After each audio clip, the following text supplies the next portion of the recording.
Star Wars en direct vous est présenté en collaboration avec siteclan.net, mintinbox.net, starwarsholonet.com, planetstarwars.com, starwarsuniverse.com, Star Wars Geeks Québec, le Space Trash Show, ainsi que Génération Star Wars et Science-Fiction.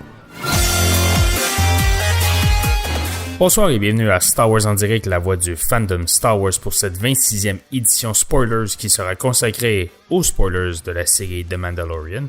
Je suis Jean-François et pour discuter de ces spoilers, je suis accompagné de Danny. Bonsoir Danny. Bonsoir Jean-François. Et de Francis. Bonsoir Francis. Bonsoir les gars. Alors messieurs, que s'est-il passé côté Star Wars ou côté Geeks pour vous dernièrement? Danny, toi sûrement le Star Wars Celebration. Ouais, je suis en train de me remettre autant financièrement que au travail, d'être en train de rattraper le retard que j'ai pris. C'est assez intense, je suis très fatigué, puis j'ai même travaillé en fin de semaine. Donc, je suis pas mal fatigué, puis côté Star Wars aussi, le fait d'avoir été à la célébration, ça me empêchait de lire un peu. Donc, j'ai pris beaucoup de retard dans mes lectures. J'ai finalement fini Queen's Shadow. J'ai commencé Master and Apprentice de Claudia Gray. Puis aujourd'hui, j'ai acheté le audio drama, on va dire, de Dooku Jedi Lost. Puis finalement aussi, je me suis procuré le making of de Solo de Rob Brito, qui est le superviseur des effets spéciaux chez ILM. Je suis rendu à peu près aux 3/4 du livre. Si vous connaissez les making of, les livres making of de Rinsler, c'est un peu décevant à comparer à ça. C'est beaucoup, c'est un bel album avec des belles photos et tout. Ça focus beaucoup sur l'après-écriture. Donc, quand Ron Howard a pris le contrôle du film, en fait. Puis, il y a quand même mention de Chris Miller Phil Lord brièvement.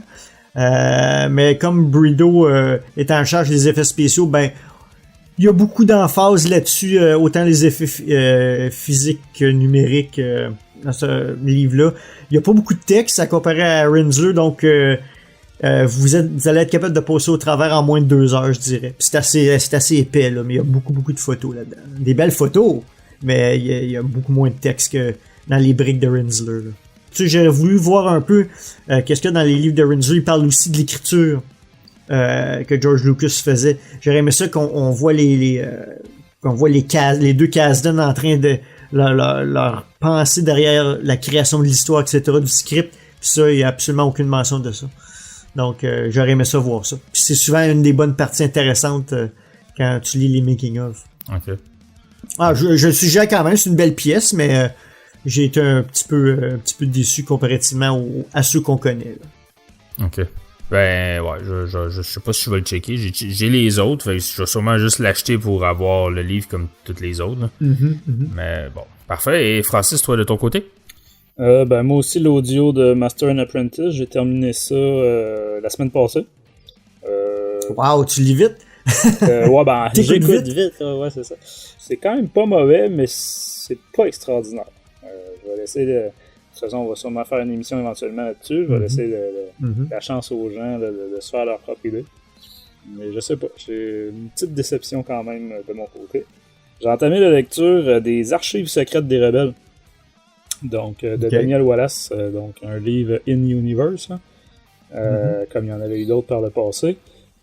J'ai trouvé ça quand même bien intéressant, là. C'était plus pour mon plus vieux là, que j'avais acheté ça. Puis, quand même, on apprend des petits cossins. Ça nous rappelle quand même, contrairement au livre de référence, où est-ce qu'on est vraiment en dehors, là, t'es dedans, t'as les commentaires de Poe, de Leia, etc., puis, ça te rappelle la série Rebels, Rogue One, etc.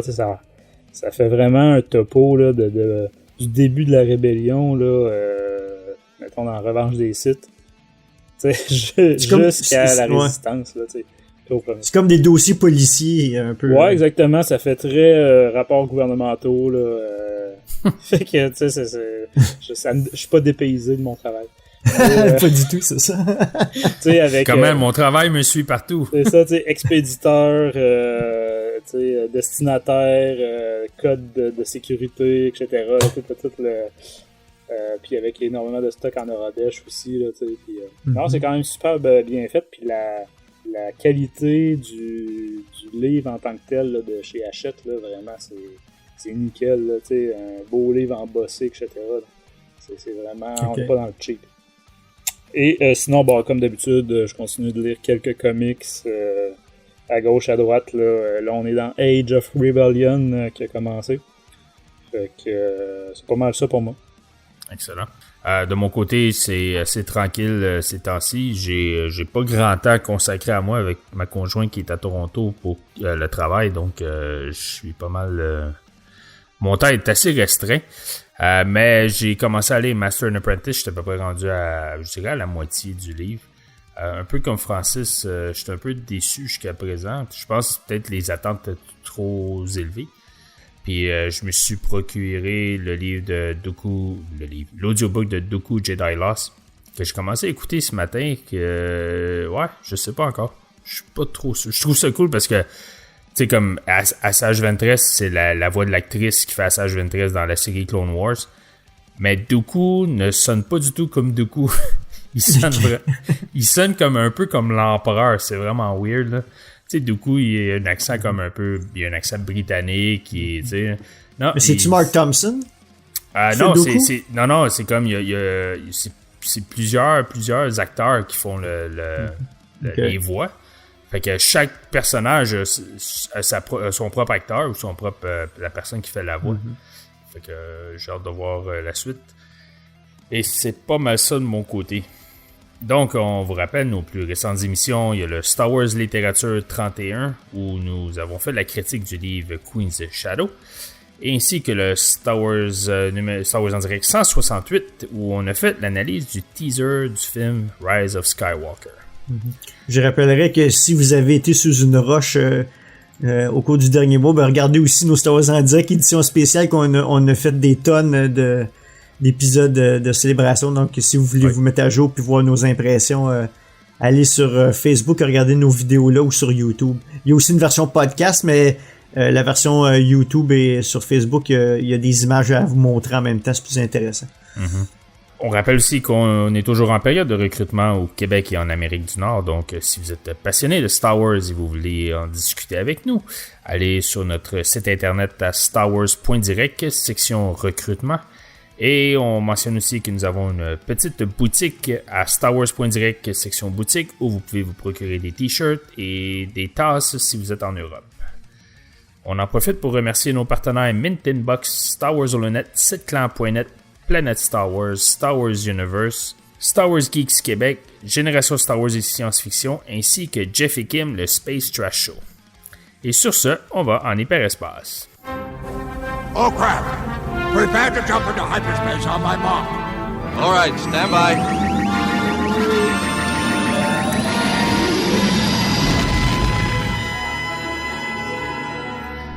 Donc, notre sujet principal aujourd'hui est la série The Mandalorian. Donc, nous allons discuter des spoilers qui ont été montrés au Star Wars Celebration à ceux qui étaient présents dans la salle, mais aussi, si vous cherchez un peu sur YouTube, vous pouvez trouver les vidéos. Donc, si on commence par juste donner quelques informations officielles et générales de la série The Mandalorian. Donc, on a appris que la série va paraître sur Disney Plus le 12 novembre. Du moins, le premier épisode va être disponible le 12 novembre. Aux États-Unis. Aux États-Unis, oui. Donc, Disney Plus sera lancé aux États-Unis le 12 novembre. Au Canada, on devrait l'avoir entre le mois de janvier et le mois de mars 2020. Et en Europe, je crois que c'est fin 2020, même début 2021, dépendamment de la région. Je pense que beaucoup de monde vont l'avoir téléchargé déjà avant même que ça arrive au Canada. On va tous le connaître. Oui, exactement. Je pense que le 12 novembre, tout le monde va être en train de télécharger The Mandalorian. C'est ça qui est étrange dans la stratégie de Disney. Je sais que j'ai suivi un petit peu le dossier. Je comprends qu'avec toutes les législations différentes dans chaque pays, tout ça, c'est quand même assez toute une job là, de lancer ça dans chaque pays. Puis on se rappellera que dans un sens, Netflix et compagnie, ça a été beaucoup plus tard aussi ailleurs, mais comme vous venez de dire, c'est tellement majeur, c'est Star Wars. Tout le monde va l'avoir téléchargé là, en Occident, en dehors des États-Unis, je veux dire, Fait que, au niveau revenu, ou en tout cas au niveau exclusivité, je sais pas, là, j'ai de la misère un petit peu à saisir, là, c'est comme s'il nous sortait le prochain film, l'épisode 9, mais juste aux États-Unis. Ben, tu sais quoi, je pense que, je sais pas si nous, on va pouvoir le voir sur Netflix. La raison pourquoi je dis ça, parce que Netflix a encore les droits internationaux de Disney. Juste à temps que Disney Plus soit disponible dans les différentes régions. Mm-hmm. Donc, je sais pas si ça va toujours être disponible. Quoique, ils ont enlevé Clone Wars sur Netflix Canada, donc... Exactement, c'est ça. Est-ce qu'ils voudraient s'empêcher d'attraper des nouveaux abonnés en laissant Netflix au Canada, par exemple, ou en Europe, avant qu'ils sortent Disney+. C'est sûr que le monde va le télécharger, là, je comprends, là. C'est un peu comme Game of Thrones, la saison 8, HBO, il est un peu partout dans le monde, mais le monde télécharge pareil. Ouais, c'est ça. Ben, c'est ça, c'est que si tu effectivement, ça reste que c'est un concurrent Netflix, mais ça reste qu'il paye des droits. Mm-hmm. Donc, c'est ça, si le monde l'écoute en ligne en le téléchargeant illégalement, ben, ils font pas une scène avec ça. Mm-hmm. Fait que je sais pas, en tout cas, on va voir. Tu sais, c'est un peu de la même façon que ceux qui connaissent DC, le DC Comics, ils ont une application qui s'appelle DC Universe, qui est juste disponible aux États-Unis en ce moment, où ils ont des séries exclusives comme Teen Titans puis Doom Patrol. Mais là, au Canada, exemple, Teen Titans est disponible sur Netflix depuis que la série a le jour au complet aux États-Unis. Okay. Puis ça va être la même chose avec Doom Patrol quand ça va être fini, quand la première saison va être finie. Juste à temps que, justement, l'application soit disponible au Canada. Donc, c'est Netflix qui a les droits internationaux. Donc, peut-être que ça va être la même style. Quoique, vu que Disney Plus ont quand même une stratégie assez agressive de vouloir s'implanter un peu partout dans le monde en un an, ce que DC Universe ne semble pas vouloir faire. Donc, peut-être qu'à ce moment-là, ça va être un peu plus restreint côté droit. Donc, ce qu'on a appris, c'est ça. C'est que le 12 novembre, le premier épisode va être disponible. Ça va être un épisode par semaine. Je crois, et Danny, je sais pas si ça a été confirmé, là, mais il me semble qu'il y a 8 épisodes la première saison. Ouais, c'est pas en haut de 10, là, je me souviens pas exactement. Ouais. On a su, pas encore officiellement Lucasfilm, mais qu'il y a une deuxième saison qui a été approuvée déjà par Disney. Donc ça, c'est quand même une bonne nouvelle. Si on y va avec les acteurs principaux de la série, donc il y a Pedro Pascal qui joue le rôle du Mandalorian, donc Pedro Pascal qu'on a pu voir dans la série Game of Thrones. Et Narcos. Et Narcos, c'est vrai, oui. La première série Narcos. On a ensuite Carl Weathers qui joue un personnage qui s'appelle Greef Karga, qui est le chef de la guilde de chasseurs de primes. Donc, Carl Weathers qu'on a pu voir dans la série Rocky, qui jouait Apollo Creed, ainsi que dans le premier Predator. Et aussi, pour ceux qui écoutent Arrested Development, il avait un rôle très mémorable. Ensuite, on a l'actrice, Gina Carano, qui joue un personnage qui s'appelle Cara Dune. Cara Dune, qui est une ancienne shock trooper rebelle. Et Gina Carano, elle, c'est une ancienne combattante de MMA. OK. Donc, elle n'est pas... Je suis pas certain que c'est son premier rôle, là, mais... Non, elle était dans Deadpool. Ah oui, c'est vrai. Deadpool, c'était son premier rôle. C'est ça. Merci, Francis. Ensuite, un acteur que plusieurs connaissent, Giancarlo Esposito, qui était Gus Fring dans la série Breaking Bad, qui joue un seigneur impérial. On n'a pas son nom, je sais pas si ça a été donné durant la... Je pense pas que ça a été donné encore. Non, c'est ça. Ensuite, d'autres acteurs... C'est un des meilleurs méchants à la télévision de nos jours. Ouais, c'est ça. Ouais, clairement. Peut-être que son nom, ça va être Los Poulos. Los Poulos. Ensuite, on a des autres personnages qui ont été confirmés. Il y a Nick Nolte qu'on n'a pas vu dans aucune bande-annonce ou rien ou quoi que ce soit encore. C'était peut-être, au lieu d'un cochon, c'était peut-être le petit Salacious Strum qu'on va vous parler tout à l'heure. Ouais, peut-être. Parce que, tu sais, la rumeur, c'était qu'il faisait comme une espèce de Hognot. Hognot, ouais, c'est ça. Mais bon. Donc, c'est un personnage principal, supposément, mais qu'on n'a pas encore de détails. Il y a le réalisateur... J'ai une idée qu'on va essayer de... je vais vous sortir ça tantôt. OK. Il y a le réalisateur Werner Herzog. Donc, lui, il joue le rôle d'un vilain aussi dans le film. Bon, on le voit, on va en parler tout à l'heure. Oui.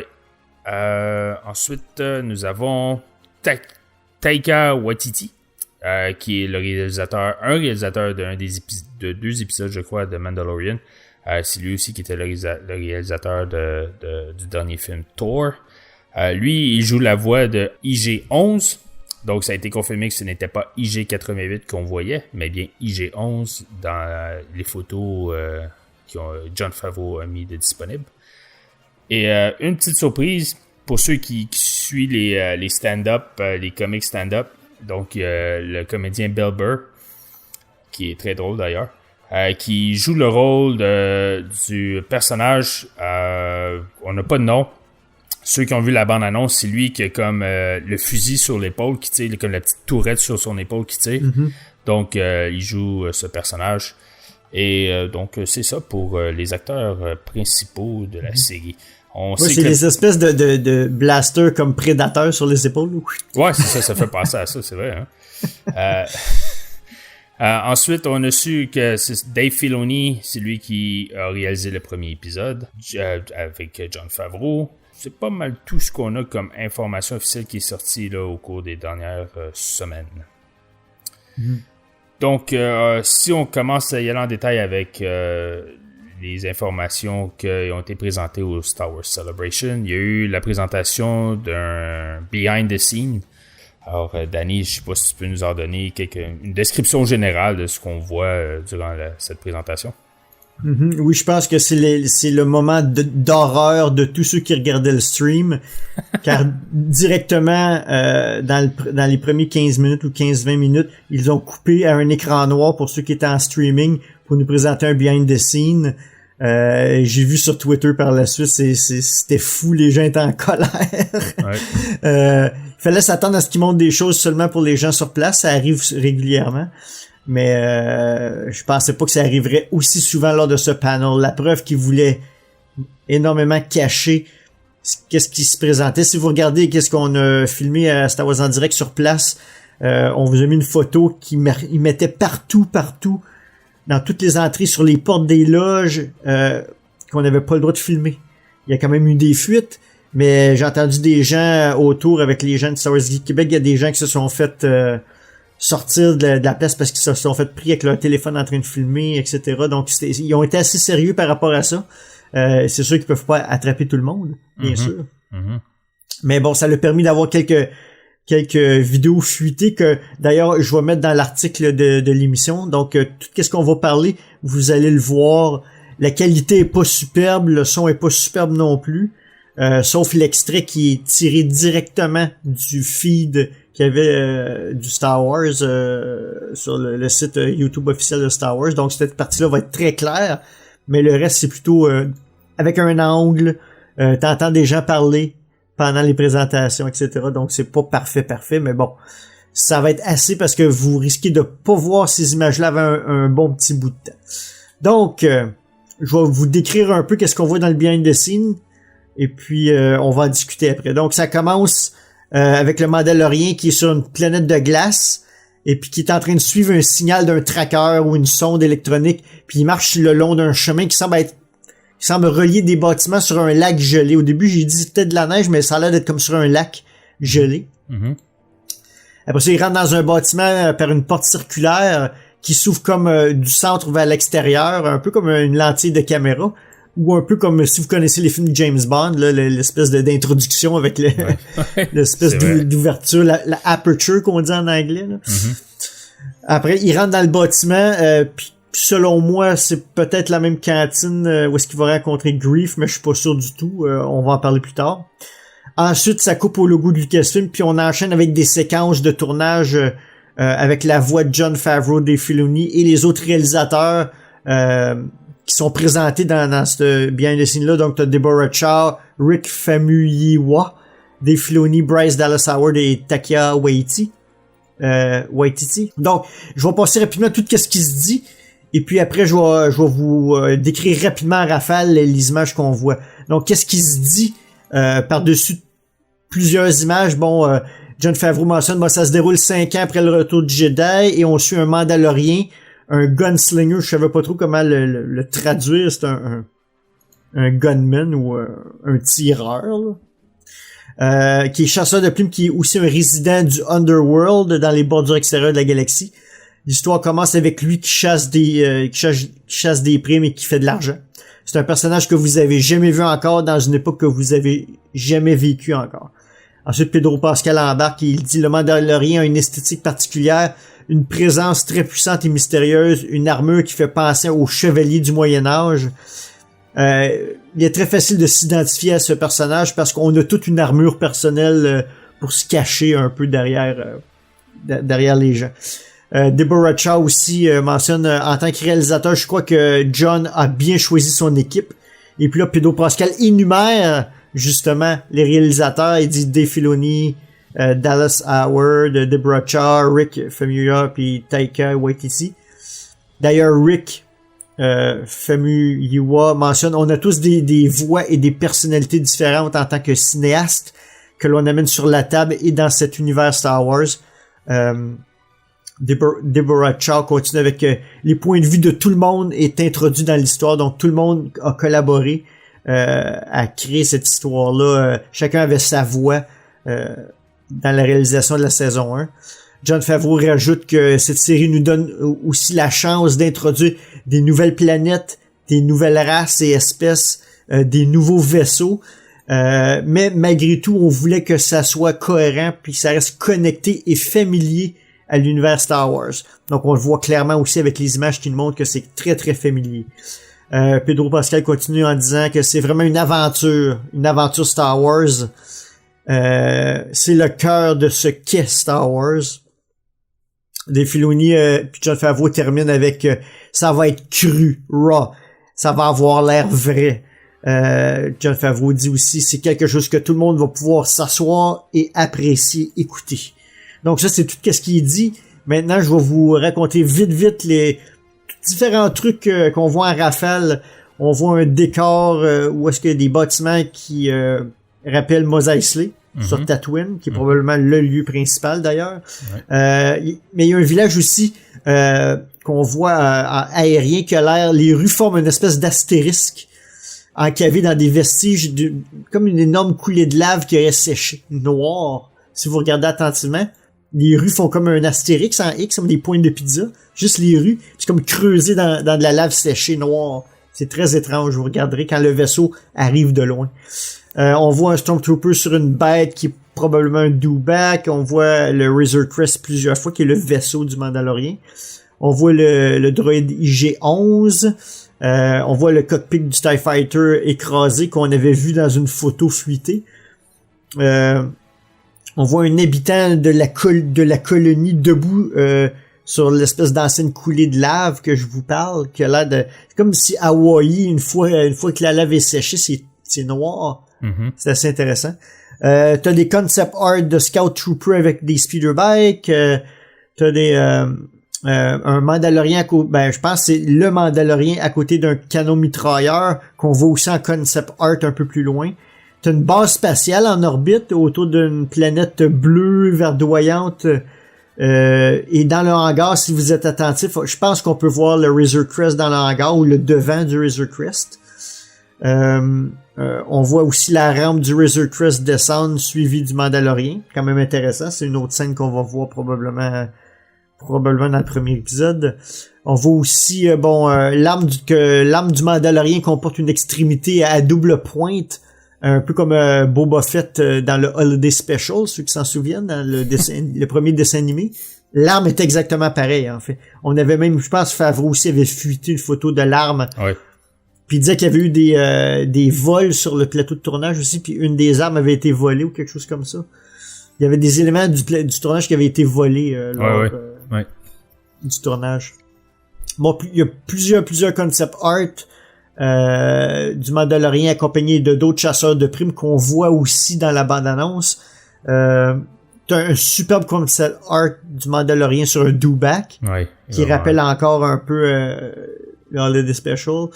T'as une photo de groupe de Jon Favreau avec les autres réalisateurs, Dave Filoni, Kathleen Kennedy et ceux que j'ai énumérés un peu plus tôt. Les Stormtroopers ont des casques très très endommagés et sales, contrairement à ce qu'on est habitué de voir avec les Stormtroopers qui sont tout le temps très blancs, très propres. On voit un groupe de Jawa qui est quand même intéressant.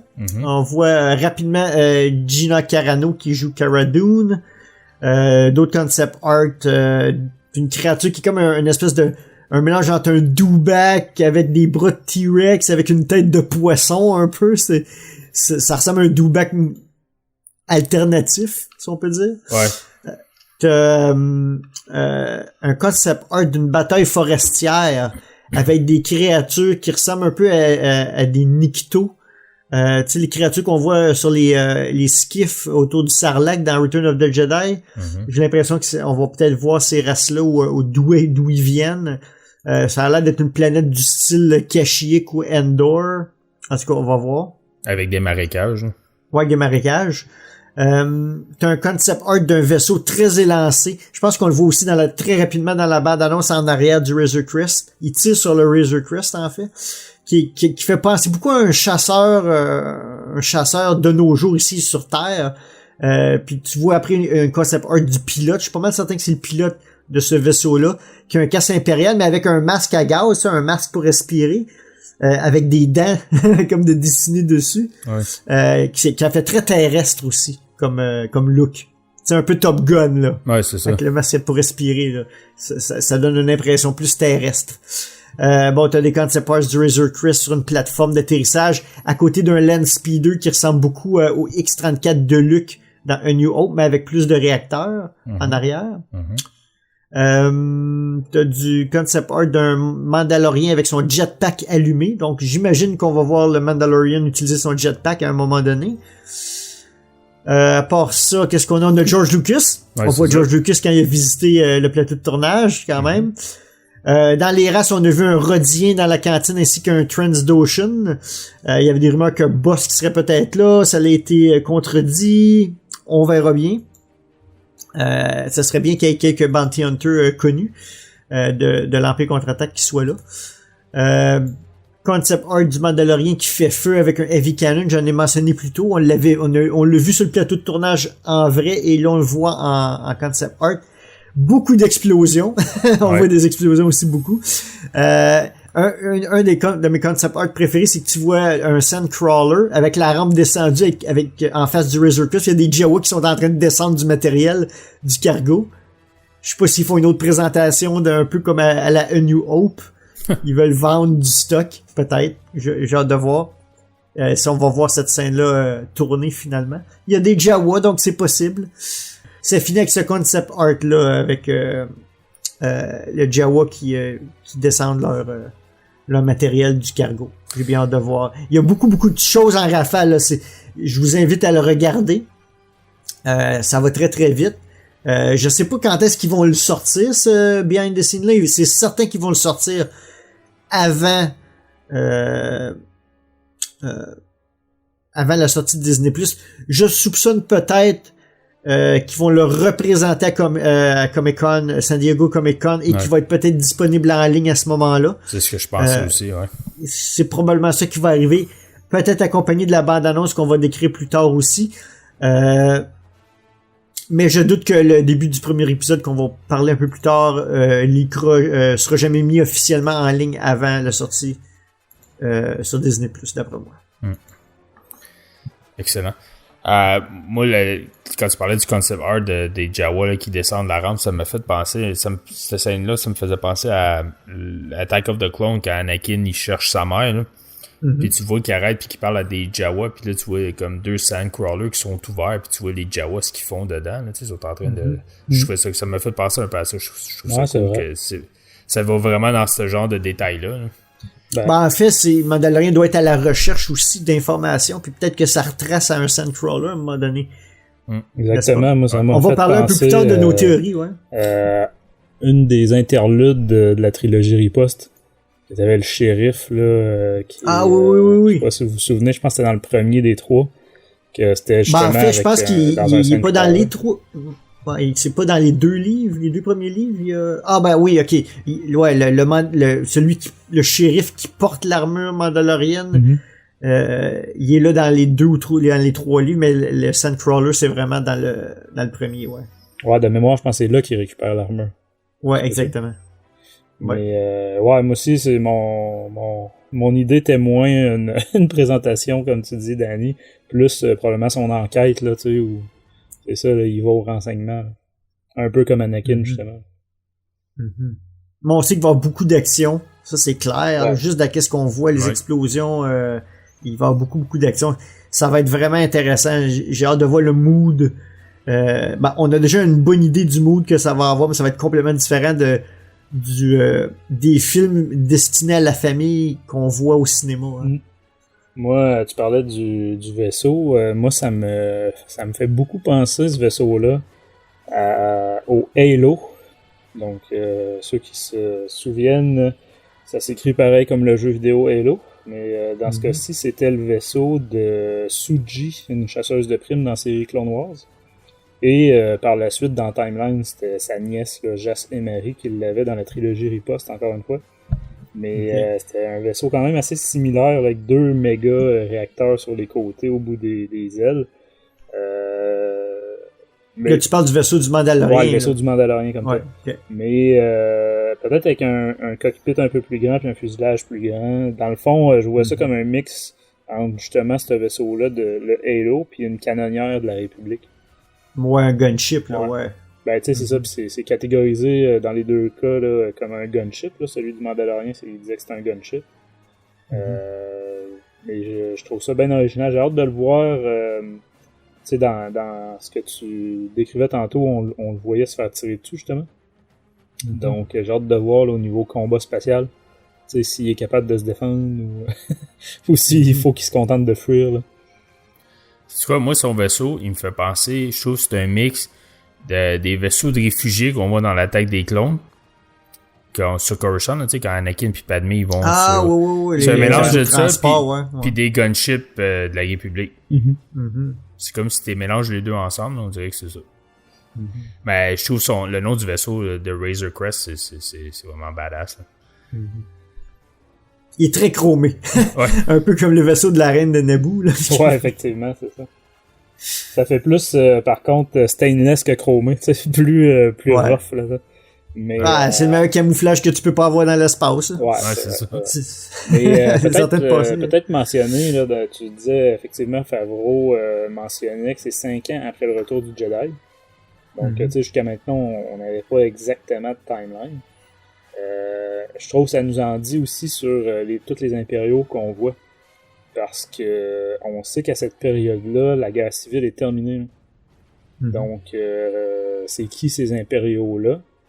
Tu sais, parce que au niveau de la timeline, l'Empire est plus là. Puis Sloane, elle s'est poussée dans les régions inconnues avec ce qui restait. Là.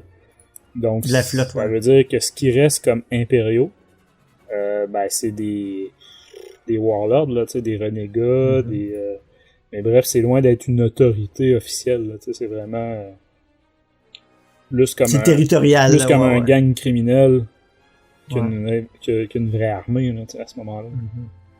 Puis déjà, tu décrivais les armures sales, etc., tout ça. Ben, ça aussi, c'est ce qui est décrit dans le deuxième et troisième volume de Riposte. Que déjà, à la fin de la guerre civile, là, c'est plus l'Empire qu'on a connu, là, avec les armures immaculées, puis les soldats bien disciplinés, etc. Donc, j'ai hâte de voir, comme Jon Favreau disait, c'est une période complètement vide, complètement inconnue là, en ce moment. Donc, ça va être intéressant de voir. Je peux pas croire qu'il va pas avoir des références aussi à la République, à la Nouvelle République. Donc, tu sais... peut-être les débuts, ouais. Ben, tu sais, des références, je veux dire, juste des petites affaires dites, là. Entre autres, tu sais, au niveau... justement, la Nouvelle République a pas nécessairement interdit, mais plus, tu sais, veut rien savoir de travailler avec les chasseurs de primes, etc. Donc, puis tu sais, on en parlera plus loin dans l'émission. Mais l'extrait du premier épisode commence justement sur la réplique « Les temps sont durs », là, quelque chose comme ça. Fait que non, ça va être intéressant de voir ce qu'il y en est, mais visiblement c'est pas la panacée là, pour les chasseurs de primes, c'est pas ce que c'était sous l'Empire. Non, c'est ça. Il faut qu'ils fassent leur propre... il faut qu'ils trouvent leur propre boulot. Ils ont plus l'Empire pour recevoir des jobs. Non, c'est ça. En fait. Puis moi, je pense que l'Empire, de ce qu'on voit, les Stormtroopers, là, c'est comme le rôle justement de Giancarlo Esposito, là, qui est comme le Warlord. D'après moi, c'est peut-être comme un gouverneur du secteur, quoi que ce soit, que lui, il veut garder le contrôle de ce qu'il y a en ce moment. Moi, je m'étais noté aussi que, contrairement à ce qu'on aurait pu croire quand on avait juste des informations au départ, là, je pense que Dave Filoni, clairement, a un rôle beaucoup plus grand dans la production que ce qu'on pensait au début. Là. C'est loin d'être juste le réalisateur du premier épisode. Là, clairement, il y a une collaboration avec Favreau, vraiment pour toute la série, probablement en termes de coordination avec l'univers Star Wars en général. Là. Ouais, ben c'était clair quand Kathleen Kennedy l'a présenté au début du panel. C'était clair qu'ils ont collaboré depuis le début ensemble. Dave Filoni, c'est le nouveau George Lucas là, de Lucasfilm. Là, c'est lui qui a les connaissances, qui a comme qui a appris du maître en fait là. Donc je suis content qu'il est quand même impliqué. Il a fait quand même du bon travail avec Clone Wars puis Rebels, fait que je suis content qu'il aide Favreau. Favreau qui est un excellent producteur et réalisateur, mais là en plus d'avoir quelqu'un qui a l'expertise de la télévision du côté de Lucasfilm, même si c'est pas des séries animées, il y a quand même comment dire la façon de faire les procédures, comment gérer, il y a quand même ici comment gérer l'univers Star Wars. Exact. Fait que je serais pas surpris qu'il y ait beaucoup de références à Clone Wars ou à Rebels dedans. Ah ben là c'est sûr, il ramène toujours ces trucs là. C'est ça. Le Behind the Scenes n'était pas le seul extrait qui a été montré à l'audience au Star Wars Celebration. Il y a aussi eu le premier teaser de la série. Alors Francis, je sais pas si tu peux nous donner une description générale de ce que le teaser montre. Est-ce que je peux juste avant expliquer le contexte pour ceux qui étaient pas là? Vas-y. Qu'est-ce qui est arrivé en fait, c'est que le panel se termine et puis il dit ben merci à tous les auditeurs qui nous écoutent sur le streaming et tout. Merci de nous avoir écoutés, blablabla. Là, le monde dans le Wintrust Arena, où est-ce qu'on est, commence à sortir. Parce que, on avait vu un behind the scenes, pour nous, c'était ça, là. C'était ça, la partie secrète. Surtout qu'il avait dit qu'il l'avait coupé. Sur le streaming, on a dit, c'est ça qu'on va voir, c'est ça qu'il nous montre. On était un peu satisfait avec ça. On avait vu l'affiche, etc., donc c'était cool. Mais là, aussitôt que le stream a été coupé, puis là, Jon Favreau, il voit le monde en train de sortir de l'aréna. Il dit, non, restez là. Il dit, on vous a gardé quelque chose qui est vrai, là. On va vous montrer le vrai stock, là. Fait que là, le monde a commencé à crier, là. Ça, c'était là, tout le monde est revenu. Tout le monde est revenu s'asseoir. Et c'est là qu'ils ont montré le premier extrait, un extrait de 8 minutes environ du premier épisode. Et puis le teaser qu'on va parler immédiatement, qui est suivi par là, on le fait pas dans le même ordre qui ont été présentés. Là, on va commencer par le teaser. Mais vraiment, on a été relativement surpris quand Jon Favreau a dit non, allez-vous-en pas, là, on vous montre vraiment du vrai bonbon, là.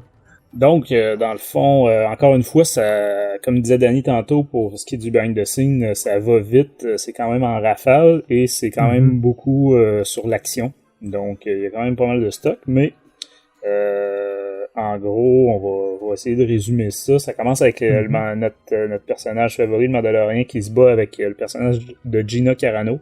Ils finissent là au sol là, dans une super cascade.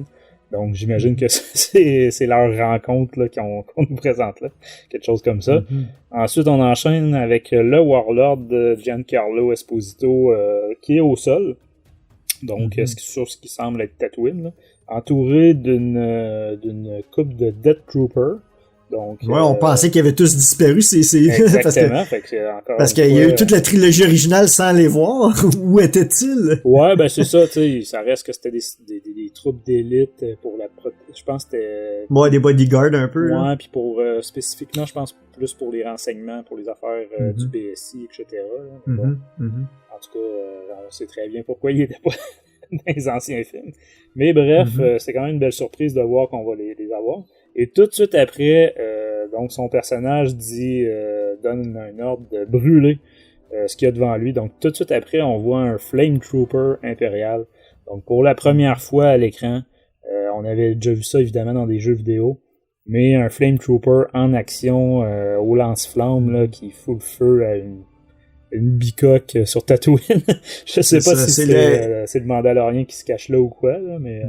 Le vrai nom, c'est le Incendiary Trooper. Donc, le Trooper incendiaire, quelque chose comme ça. Puis, mais tu sais, juste là, on est rendu à 4 types de Troopers en quelques minutes d'extrait ou de pub. Là, puis on remarque quand il met le feu au bâtiment, il y a une quantité incroyable de Stormtroopers morts par terre.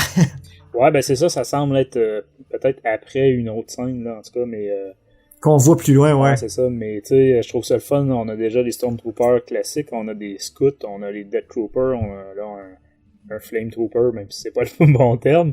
Je veux dire, ça serait pas surprenant qu'on voit d'autres types d'unités aussi, éventuellement. Entre autres avec Jetpack dans le dos, etc. Donc, non, vraiment, une belle surprise, en tout cas, de mon côté, pour ça. Ensuite, on passe à une visite du Mandalorien dans ce qui semble être la cantinette Mos Eisley. En tout cas, au niveau design. Moi, je me pensais vraiment dans l'épisode 4. Ensuite, ouais, l'espèce de bar au centre. Ouais, exactement. Honnêtement, peut-être que si c'est pas la même place, là, je trouve que c'est une occasion manquée. Là. Mais ensuite, on passe avec des Jawas aux yeux rouges. Ça, c'est drôle parce que même si j'étais pas sur place comme toi, Danny, sur tous les extraits, j'ai écouté quand même plusieurs versions. Puis on entend tout le temps le monde là, dire « Ah, les yeux rouges! » Mais, fait qu'au lieu des yeux jaunes habituels, et on va dire des Jawas agressifs, ou en tout cas des Jawas qui se défendent. Parce que ils sont du côté obscur, ils ont les yeux rouges. Ah, c'est ça, j'avais pas fait le lien. Mais tu sais, ils ont des blasters dans les mains puis ils pointent. Puis encore une fois, on se croirait dans les mêmes ruelles là, de Tatooine. Donc l'ambiance, clairement, moi en tout cas, ça me fait penser à Jeddah dans Rogue One. Donc tu sais, une ambiance explosive, là, on va y revenir un peu tantôt. Mais, ça fait très marché marocain, des trucs... Tu sais, des rues un peu étroites, là, tu sais, puis... ensuite, on a ben, moi, je m'étais noté un possible chasseur de primes, donc celui dont il était question tantôt avec une espèce de... qui tire à 3 blasters, donc un dans chaque main, puis une espèce de tourelle ou d'autres bras articulés là, sur l'épaule. Effectivement, j'avais pas pensé, mais comme tu disais tantôt, ça fait penser au prédateur, là, son espèce de canon sur l'épaule. Faut avouer que c'est badass quand même. À l'image, tu sais, c'est spectaculaire. Là, c'est ça, on sait pas si ça va être des partners du Mandalorien ou il va y avoir plusieurs personnes qui vont être qui vont chercher la même prime. Et puis il va peut-être avoir des adversaires. Là. Mais tu vois qu'il leur serre la main, right? Il y a une scène où tu vois qu'il serre la main, en tout cas de ceux qui est dans... Parce que tu vois comme une séquence que tu vois le gars qu'on a parlé avec le bras. Là. Puis là, il y a comme une Twi'lek qui est comme rose ou mauve. Puis un autre gars là, avec une barbe. Là. Ils sont comme tous ensemble avec le Mandalorien. Puis là, le Mandalorien, il serre la main du gars avec la barbe. Ouais, moi, c'est ça. Pour l'instant, je trouve que ça s'enligne beaucoup... sur le petit monde des chasseurs de primes. Là. Et la ressource étant presque épuisée, il y a beaucoup de compétition probablement. Là. Mais ouais, j'ai trouvé ça le fun aussi, la Twi'lek en question dont tu viens de parler, mauve. Puis tu sais, on est habitué aux Twi'lek, comment dire, qui veulent avoir l'air sexy, séduisante, etc. Là, on est pas... disons que celle-là, je suis pas sûr que j'y offrirais un verre là, en arrivant dans le cantine. Elle est habillée utilitaire. Ouais, pis tu sais, elle a l'air moyennement sympathique.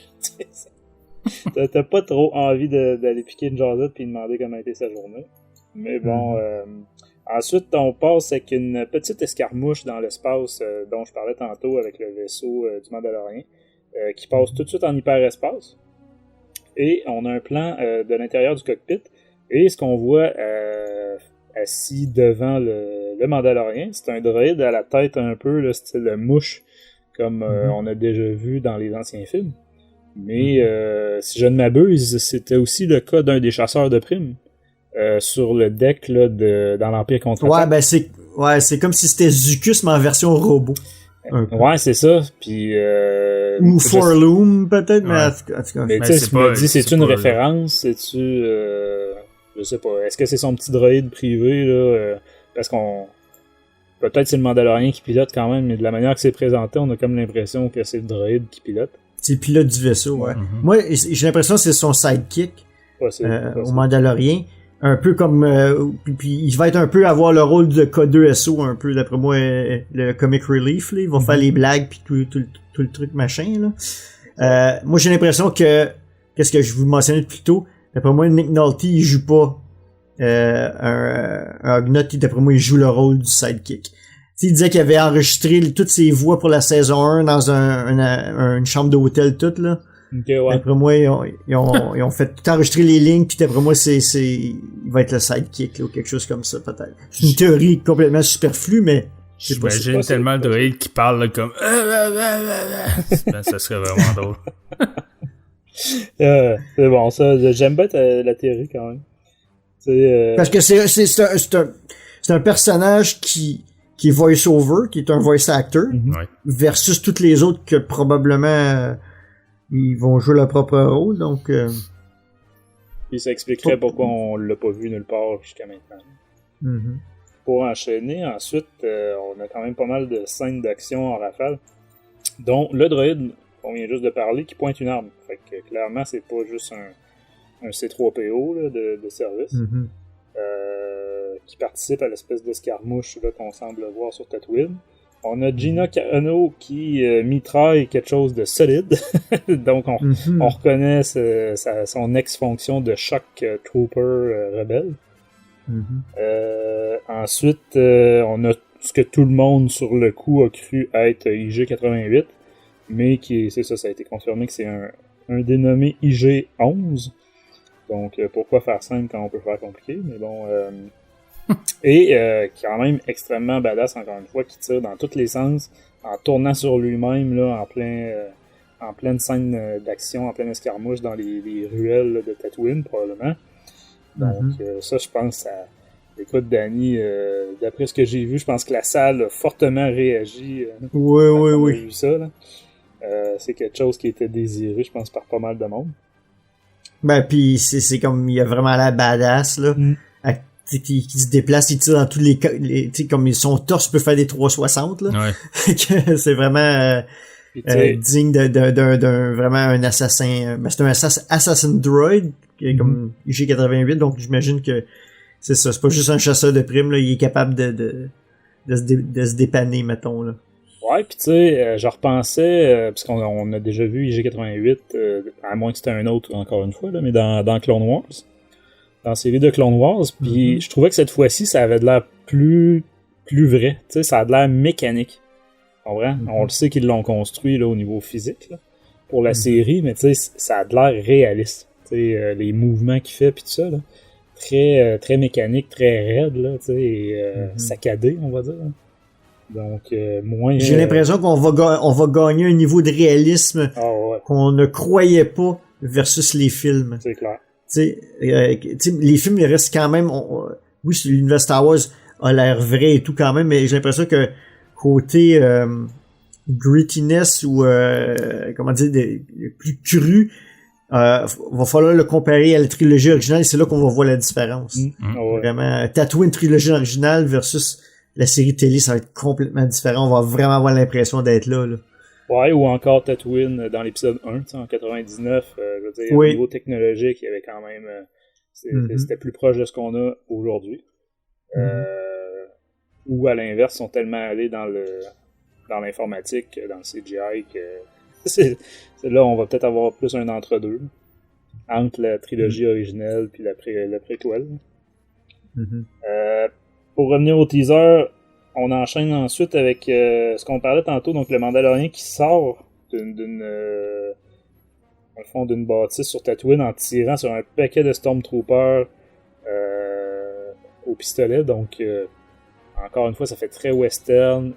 Puis ça nous démontre que clairement, c'est pas un ami, en tout cas à ce moment-là, c'est pas un ami des Stormtroopers, là, de ce qui reste de l'Empire.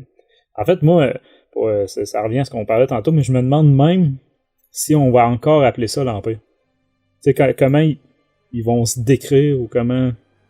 Tu comprends? Est-ce que c'est des Stormtroopers impériaux ou c'est des... Mais si t'écoutes les paroles qui se disent pendant la bande-annonce, ils parlent de l'Empire puis que l'Empire transforme tout en mieux. Ouais, c'est vrai. Fait que il s'appelle encore l'Empire en tant que tel, puis j'ai l'impression qu'eux autres, ça va être vraiment les restes de l'Empire qu'on avait dans la légende, là. Ouais. Ceux qui s'accrochent, là. Ouais, Ceux qui s'accrochent jusqu'à la fin, là.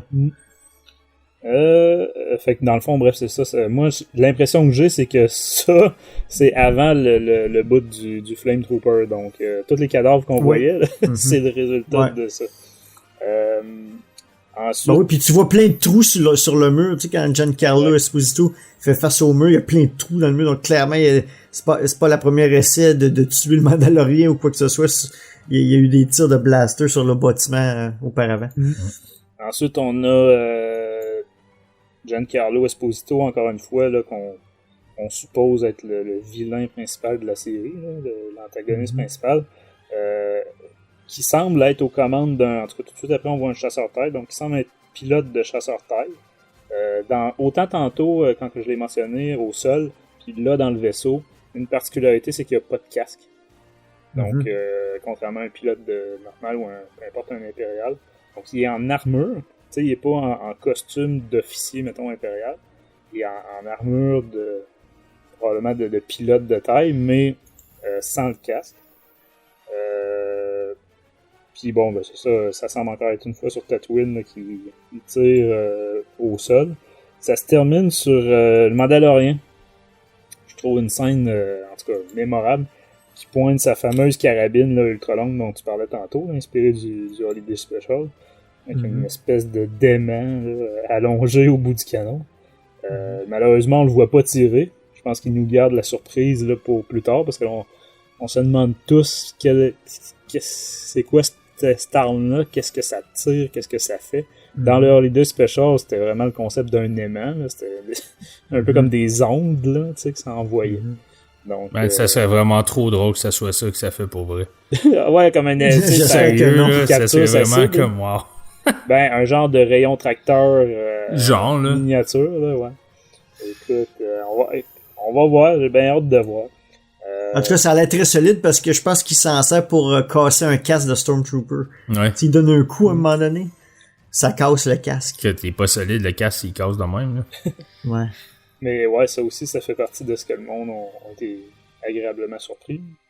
Mais ouais, moi personnellement, je dois dire, je suis vraiment emballé par le teaser. Là. Clairement, ça va être une série pour adultes et non familiale.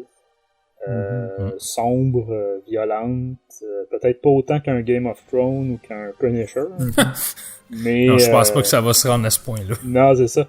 Mais tu sais, pour Star Wars, je pense que ça va être quand même dans le plus rough de ce qu'on a vu jusqu'à maintenant. Pour une seconde fois, j'allais dire pour une fois, mais pour une seconde fois avec Rogue One, je pense que je vais être le public cible visé là, idéal. Habituellement, j'apprécie tout ce qui se fait dans Star Wars, mais à part pour Rogue One, je pense que j'ai jamais été le vrai public cible de la production. Alors que là, pour ça, je pense que enfin, je vais être gâté, et vous aussi, messieurs. Donc, ben, je pense que, tu sais, il est juste temps qu'on voit le Wars dans Star Wars, mais tu sais, vraiment, le côté, tu sais, le côté guerre qu'on voit dans Star Wars, tout le temps comme des grosses batailles, mais avec des véhicules, puis tout, là, c'est vraiment comme des batailles, tu sais, comme des guérillas, puis tout ça, là, c'est vraiment comme plus le côté humain de la guerre, là. Ouais, c'est un gros western, là. Ouais, c'est ça. Quand même. Ben, c'est pour ça, moi, la référence à Jeddah dans Rogue One là, était là tout le long. Là. Ouais.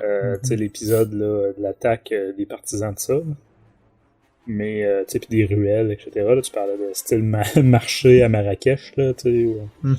Mais non, ouais, moi, très emballé par ça, puis j'aurais tendance à dire peut-être même plus que par le teaser, ou en tout cas le trailer, plutôt de l'épisode 9. De votre côté, messieurs, qu'est-ce que vous avez pensé de ce teaser-là? Moi, quand je l'ai vu, j'ai été plus impressionné par l'extrait du premier épisode parce que c'est ce que j'espérais. Mais j'ai été content de voir qu'on avait un autre excellent acteur comme vilain principal. Donc ça, j'étais bien content. Mais en fait, on pense que c'est lui le principal, ouais. du moins. Les petits détails que j'avais remarqués quand on rentre dans la cantine, l'espèce de droïde barman, il ressemble beaucoup à celui qui est dans le palais de Jabba qui s'occupe de réassigner des tâches aux droïdes. Exactement, ouais. dans le sous-sol, là. Donc ça, j'ai trouvé ça intéressant. Un autre indice que c'est peut-être Tatooine encore, il s'est peut-être recyclé le droïde. Ça se passe après, hein. Fait que... Ben, ils sont deux, hein. Je pense qu'il y en a deux, il me semble. Ah, j'ai pas vu le deuxième. Ouais, ils sont comme un à côté de l'autre ou un en arrière de l'autre, là. Mm-hmm. Une autre chose, c'est le vaisseau qui poursuit le Razor Crest dans la séquence très très rapide et le même vaisseau qu'on voit en concept art dans le making of. On le voit de loin, par exemple, de face, mais c'est le même vaisseau. Donc, on a une bonne idée du vaisseau en concept art si vous regardez le behind the scene avant. C'est quand même... j'ai eu... autant de quoi je vais vous parler dans quelques minutes était pas focusé sur l'action. Ce coup-ci, ça l'était, puis j'ai bien apprécié. Donc, on sait qu'il va y avoir des bons moments d'action. Il va y avoir de l'humour, puis du drama aussi. Donc, c'est quand même un total package de fanservice, là. Ouais. Donc, c'est carrément ça, je pense, qui vise, vu le succès de Rogue One. C'est pas pour rien qu'ils font une série Cassian Andor après. Ouais, Ils savent que c'est quelque chose que les fans vont aimer, là. Ben, les fans de la première génération, je dirais, là. Ben, première et deuxième génération. Moi, de mon côté, je suis du même avec vous. Quand j'ai vu ça, j'ai fait wow, même si la qualité que nous, on a vue est pas très bonne. Même, puis écoute, c'est peut-être juste l'impression, mais nous, moi, en tout cas, puis Francis, je sais pas si c'était ton impression, mais ce qu'on voyait, la qualité, peut-être à cause de la qualité de l'image, j'ai l'impression que les effets spéciaux étaient pas terminés. Ouais, moi, ça m'a donné cette impression-là, peut-être au niveau de la colorimétrie. Ouais, c'est ça. Mais ça expliquerait aussi peut-être le blackout, là. Le pourquoi c'était gardé autant caché. Là. Ouais. Mm-hmm. Mais, non, c'est ça. Ouais, en effet. Puis la scène complète qu'ils ont montrée, le début d'épisode, il y a comme 0 effets spéciaux là-dedans. Là. Mm-hmm. Ou à peine s'il y en a. Donc, c'était vraiment... Ils sont pas rendus là. Ouais. Ils sont en train de monter les premiers épisodes avec les effets spéciaux. Ben, le montage est fait. Maintenant, il faut qu'ils ajoutent les effets spéciaux, etc. T'sais. Ouais. J'ai trouvé ça cool qu'on voit les Death Troopers, que c'était pas juste un one-off dans Rogue One, mais qu'ils ont vraiment une place dans... Ils ont survécu. Ouais, ben, qui ont survécu ou que justement, tu sais, c'était pas juste Krennic qui avait les Death Troopers, là, que c'est comme les Warlords de l'Empire qui, c'est comme leur garde du corps, je sais pas trop, là. Mm-hmm. C'est comme leur bataillon privé, là. Un peu comme la 501st avec Vader. Mm-hmm. J'ai aussi... Ce que j'ai aimé, c'est que le Flame Trooper... Ben, le Flame Trooper, je l'appelle de même, là. C'est un concept qui est pris du jeu de Force Unleashed. Fait que ça, c'était intéressant de voir ça. Il y a aussi un autre Trooper, il me semble qu'on voit tout en noir, qui ressemble beaucoup à un qu'on voit aussi dans Force Unleashed, qui est un peu plus gros. Donc, c'est cool que ils utilisent des concepts qui ont déjà été qui ont déjà été utilisés auparavant, soit dans d'autres médias. Fait que ça, c'est le fun. Puis, mais Dave Filoni puis Jon Favreau ont dit qu'elle allait ramener des éléments de légende encore. C'est ça, exactement. C'est ce que j'allais dire. Connaissant Dave Filoni puis qu'est-ce qu'il a ramené dans Rebels puis dans Clone Wars, ben c'est sûr qu'on va en voir d'autres. On n'a pas fini, là. Donc ça, c'est vraiment hot. Beaucoup, moi, ce que je suis content, c'est, puis peut-être parce que ça se passe sur Tatooine, mais c'est beaucoup de aliens qu'on connaît, qu'on voit. Ouais. Contrairement à la nouvelle trilogie où à part Akbar puis Nemnum, là, les autres, c'est tous des nouveaux aliens. C'est correct, on sait que la galaxie est grande, puis tout ça, là. Mais je trouve que c'est ça qui manque peut-être un peu à la nouvelle trilogie. Il n'y a pas ce sens familier qu'on voyait avec la trilogie originale, mais aussi dans la prélogie. Même si y a une partie qui se passe sur Tatooine, mais même sur les autres planètes, il y avait quand même un sens familier que je trouve qui est un peu absent dans la nouvelle trilogie. Donc ça, c'est bon de voir que ça ramène vraiment comme aux sources. Puis ça, c'est peut-être juste moi en tant que vieux fan de Star Wars qui est comme ça me ramène, là. Puis j'enlève rien à la nouvelle trilogie, là. Je suis aussi un fan de la nouvelle trilogie que les premiers films. Donc ça, c'est cool. J'ai hâte de voir c'est quoi aussi l'histoire, parce à un moment on aperçoit un autre Mandalorian en arrière du Mandalorian, puis je sais pas si c'est à cause de l'effet de la lumière, mais le casque semble soit rouge ou rose de l'autre Mandalorian. Fait que je sais pas, si tu un personnage qu'on connaît, si tu Sabine qui est... Ouais, c'est-tu le casque qu'on avait vu, qu'on se demandait si c'était un vrai casque de Sabine qu'il avait fait? C'est ça, exactement, parce qu'il y a comme la rumeur que Sabine, elle aurait un rôle ou un caméo, du moins dans la série. Donc... la mémoire, par contre, c'est peut-être pas la bonne forme de casque. Au niveau le côté féminin là, des casques de Mandalorienne, on va dire. Sur l'extrait, là, ça avait vraiment l'air comme... Moi aussi, j'ai eu l'impression qu'il était rouge un peu. Là. Mais écoute, de toute façon, il y a tellement de clans puis de styles de Mandalorian. D'ailleurs, c'est peut-être... Mais de la façon qu'il parle, les Mandaloriens ont vu des meilleurs jours. Hein. On va en parler tantôt, là. Mais clairement, d'après moi, il y a pas beaucoup de Mandaloriens qui restent ou d'éléments Mandaloriens qui existent dans la galaxie. Là. C'est tout éparpillé un peu partout. Là. Ouais, c'est ça. Fait que, en tout cas, moi, c'est surtout ça, les petits pas flashbacks, mais les petits, comme tu dis, fanservice. Hein, c'est juste ça, c'est plein de fanservice. Ça donne vraiment envie de voir la série, puis c'est sûr que c'est une façon aussi de vendre le service Disney+. Hein? C'est comme ok, quand ça va arriver, on va s'abonner. Ben regarde, c'est qui paye, c'est papa puis maman, hein? Donc ils ont quel âge papa puis maman? Ben c'est ils sont en quarantaine là ou fin trentaine.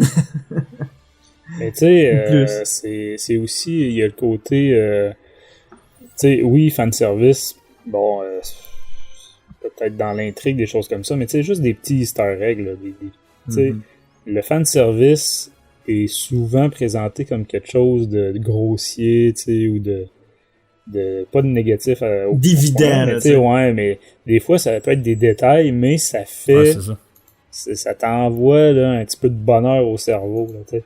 Ouais, je veux dire, ce qui fait que les gens qui écoutaient Luke Cage puis Daredevil, etc., aimaient la série suivante puis la saison suivante, etc., c'est tel épisode, tu revoyais tel personnage que tu as vu dans telle autre série.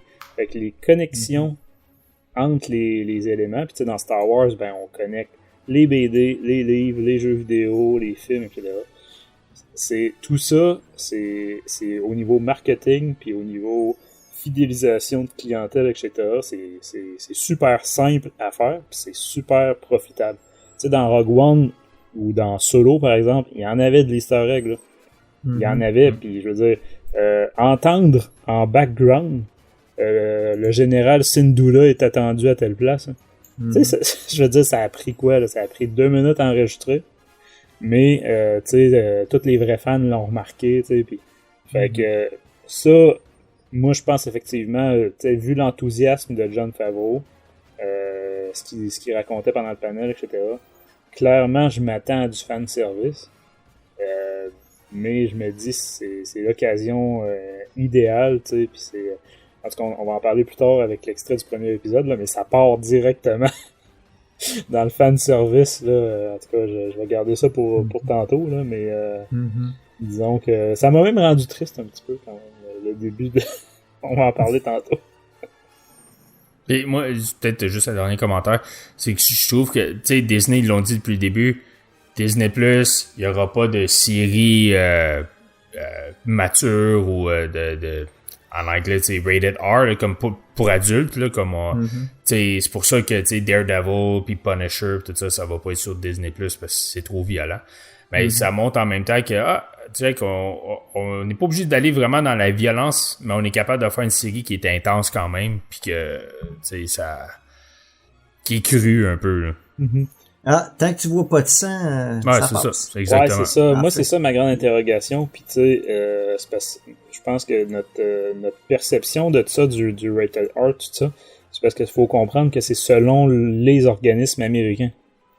J'allais dire de censure, là, mais en tout cas, c'est peut-être pas le bon terme, là, mais tu sais, qui justement, qui rate les films, puis les séries, etc. Mais, c'est ce qui est permis aux États-Unis ou ce qui est permis en France, par exemple, on est à des lieux, là. Donc, effectivement, moi, je m'attends pas à voir du gore, je m'attends pas à voir de sang à la Punisher, justement. Par contre, tu sais, juste dans les extraits qu'on a vus jusqu'à maintenant, on peut pas dire que c'est pas violent, là. Non, c'est ça. En tout cas, on va voir, là, mais ça c'est mon interrogation là, de comment effectivement quand Disney disait il y aura rien de vraiment classé adulte uniquement.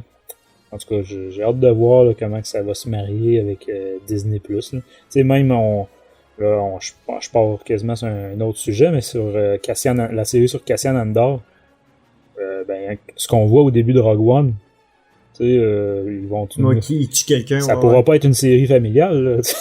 Non, c'est ça. Mais moi, je pense que Disney Plus va s'adapter de toute façon. Ils vont voir qu'il y a une clientèle pour ce genre de série un peu plus violente. Ils vont juste le mettre à des heures ou un certain facilité pour le contrôle parental, puis ça va être fini. C'est ça. Simplement. Excellent. Alors, donc, on sait qu'il n'y a jamais 203, donc une troisième surprise pour ceux qui étaient présents à la présentation de Mandalorian au Star Wars Celebration. Il y a eu un extrait du premier épisode qui a été présenté seulement à ceux qui étaient présents dans la salle. Donc, Danny, si tu peux nous donner un peu la description de la scène qui a été présentée. Clairement, pour moi, c'était le meilleur panel en frais de contenu qu'ils nous ont présenté. Et je m'attendais à ce qu'on voit quelque chose, étant donné qu'à chaque fois qu'ils présentent des séries télé, d'habitude, ils montrent un extrait. C'est arrivé à Clone Wars. Cette année aussi, on montre un extrait. On montre une bande-annonce plus qu'un extrait. Ouais. Mais dans les années passées, ils montraient un épisode au complet. Je m'attendais pas à un épisode de complet, mais je m'attendais à quelque chose. Et ils nous ont justement présenté environ 7-8 minutes ce que tout le monde semble être d'accord qui est le premier épisode. Donc, je vais vous décrire un peu, surtout pour ceux qui comprennent pas l'anglais. Je vais essayer de survoler un peu les scènes et qu'est-ce qui se dit un peu entre les personnages. Donc, ça commence, le Mandalorien est assis dans une cantine qui est possiblement la cantine sur Tatooine, une cantine sur Tatooine. Il est assis à une table en face de Greef Karga, qui est le chef de la guilde des chasseurs de primes. Peut-être une de plusieurs guildes. Il y a peut-être des conflits entre guildes aussi. Et puis, Greef Karga est joué par Carl Weathers, comme on a dit plus de bonheur. Ce dernier lui présente des petites rondelles qu'il appelle des POC. Tu sais, pour les Canadiens, des POC, on sait, des petites rondelles électroniques qui représentent différentes primes. Donc, il dit, j'ai 4 Bail Jumpers qui probablement c'est des gens recherchés ou qui ont recherchés par les autorités ou qui se sont sauvés, soit qui étaient emprisonnés ou quoi que ce soit. Et puis j'ai un contrebandier recherché. Fait que là, le Mandalorien, il est là, puis il dit, moi, j'ai vu tous. Fait qu'il arrive pour toutes les ramasser, les primes. Puis Greef l'arrête, il dit, non, j'ai d'autres membres dans la guilde, là, c'est tout ce que j'ai, donc faut partager. Fait que là, le Mandalorian, il dit, c'est laquelle la plus payante? Dans ces 5-là, il dit, la plus payante, c'est environ 5000. C'est 5000 crédits, on imagine, là. Puis le Mandalorien fait une petite blague, il dit, c'est à peine pour couvrir mon carburant dans son vaisseau. Donc c'est bon, on voit qu'il va y avoir un petit peu d'humour, il va y avoir un petit côté humoristique ou une bonne répartie, le Mandalorien. Greef, après ça, il lui dit, j'ai quelque chose d'autre. Mandalorian dit montre-moi la POC, la rondelle, puis il dit ça, il y a pas de rondelle pour celle-là. C'est face à face avec un paiement direct, mais c'est beaucoup d'argent.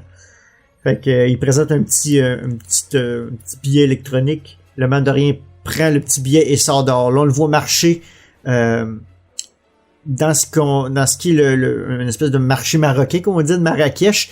Et je suis pas mal certain que l'image officielle qu'on a vue, la première image officielle vient de cette scène-là. Il fait juste marcher, puis tu vois les auvents qui protègent et qui font de l'ombre aux marchands, etc. Mm-hmm. Mais dès qu'on sort, un gros rire de toute la salle au Wintrust Arena, c'est qu'on voit un petit Quakian Monkey Lizard embroché en train de se faire rôtir. Comme un gros close-up sur la caméra, et en arrière on en voit un autre dans une petite cage qui attend qui veut s'en aller parce qu'il sait qu'il est le prochain à se faire rôtir. Vraiment c'est un exemple de Easter egg qui fait plaisir, comme tu disais, Francis. Juste des petites touches comme ça. Et puis ça renforçait encore le fait que ça peut être sur Tatooine, n'est-ce pas? Ouais. Et puis c'est quand même très très intéressant. Pour ceux qui se demandent c'est quoi un Quakian Monkey Lizard, pensez à c'est Salacious Crumb, la petite bestiole qui rigole à côté de Jabba dans le Retour du Jedi. Donc l'espèce de petite bestiole avec les oreilles un peu en aile de chauve-souris vers le bas. Qui fait... Ouais, qui est comme un genre de bec d'oiseau, je sais pas trop. Ouais, c'est ça. Donc c'était un coin très intéressant. Bon, ensuite, comme je disais, on voit le Mandalorian marcher dans l'espèce d'allée des marchands, et puis il fait un petit tournant à droite pour aller dans une allée, et puis il arrive en face d'une porte, et il cogne sur la porte, et il y a un petit droïde TT-8L qui sort. Ceux qui savent, se demandent c'est quoi un petit droïde TT-L8, c'est le même petit droïde en forme de d'œil qui sort de la porte du palais de Jabba. Mm-hmm. Tu sais, qui parle puis il demande en Huttese. Probablement aussi qui parle en Huttese à ce moment-là. Et puis le Mandalorian fait juste montrer son petit carton d'identification, sa petite puce d'identification qu'il a ramassé de Greed Karga, et la porte s'ouvre. Un autre moment de fanservice. Il rentre dans le bâtiment et il y a un gunk droid qui l'accueille et qui l'accompagne jusqu'à une autre pièce. On voit qu'il marche dans un couloir qui est très très bunker impérial. Là. On le sait qu'on s'en va dans un endroit qui est contrôlé par l'Empire un peu. Là. Donc la porte s'ouvre et il est accueilli par 4 Stormtroopers avec des armes blanches très très usées, très très sales, qui protègent un impérial. Qui pour l'instant qui a pas de nom. On n'a pas le nom du personnage, mais qui est joué par l'acteur Werner Herzog. Donc on en parlait un peu plus tôt. On sait pas c'est quoi son nom du personnage, mais c'est un impérial. Il lui mentionne, justement le personnage de Werner Herzog mentionne Karga me dit que t'es le meilleur de tout le parsec. Puis que tu coûtes cher. Puis là, soudainement, il y a un scientifique qui sort d'une porte. Un scientifique qui s'appelle le Dr. Pershing, qui se fait présenter sous le nom du Dr. Pershing, qui est joué par l'acteur Omid Aptahi. Puis bien sûr, le Mandalorian, avec ses réflexes, dégaine son long fusil en cette direction, et les Stormtroopers instantanément lèvent leur blaster vers le Mandalorian. Et même un des Stormtroopers dit au Mandalorian désolé, mais on est 4 contre toi là. Le Mandalorian lui répond I like these odds. Donc j'aime ce ratio. C'est un autre bon fan service qui rappelle Han Solo, qui rappelle que pour lui 4 Stormtroopers bon, il y a rien là, ils savent pas tirer anyway. Mm-hmm, ouais. Donc, bien sûr, le personnage de Herzog lui mentionne, OK, calme-toi, là, on a un deal à faire. Donc, fait que tout le monde baisse leurs armes, le Mandalorian se rassit et se fait offrir un morceau de Beskar. Beskar, je vais vous dire c'est quoi Beskar, merci Wikipédia, je m'en souvenais pas. Le Beskar, c'est un minéral mandalorien qui est extrêmement dispendieux et qui est très rare, qui est miné sur la lune Concordia de Mandalore. Donc, une des lunes de Mandalore qui est Concordia, qu'on voit dans Clone Wars d'ailleurs. Puis ce minerai-là est utilisé pour les armures, les armes, les vaisseaux, puis il est même vendu comme métal précieux, un peu comme si c'était des diamants en fait. Très très dispendieux. Donc juste le petit morceau qui est à peu près, je dirais 5 cm par 15 cm qui offre au Mandalorien, il dit ben ça c'est juste une partie du paiement. Tu vas recevoir, je pense qu'il y a un container de Beskar après avoir complété ta mission et livré le asset. On va discuter un petit peu après c'est quoi le possible asset, la cible qu'il doit ramener. Donc imaginez une quantité de Beskar, comment ça peut valoir. Après ça, le Dr. Pershing demande de le ramener vivant. Donc on sait que c'est une personne. Mais le personnage de l'Impérial mentionne que une preuve de décès c'est aussi acceptable, mais la prime va être inférieure. Bien sûr, le docteur, il dit, ben, c'est pas ça qu'on s'était entendu comme deal. T'sais? Mais il dit, bon, étant donné que les temps sont difficiles pour les chasseurs de primes, bon, si t'as une preuve de décès, ça va être acceptable. Donc, l'Impérial lui donne un tracker.